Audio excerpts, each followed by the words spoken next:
Hey guys, and welcome back to this channel. In this video I'll be showing you guys how you can delete the CapCut default ending that they have.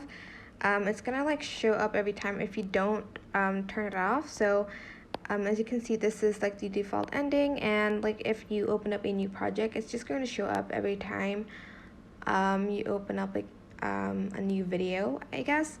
If you want to turn that off like forever so that you don't have to like go to the end and delete it, just go to the me page right actually no, go to the settings page, which is like this gear icon on the top right corner of your screen, and just discard ending and press discard here to turn off default ending. And that is basically it. I hope this tutorial was helpful for you guys. Don't forget to like, comment, share, and also subscribe to this channel if you haven't done that already. If you have any questions, just leave it in the comment section down below, and I'll try my best to answer them all for you guys.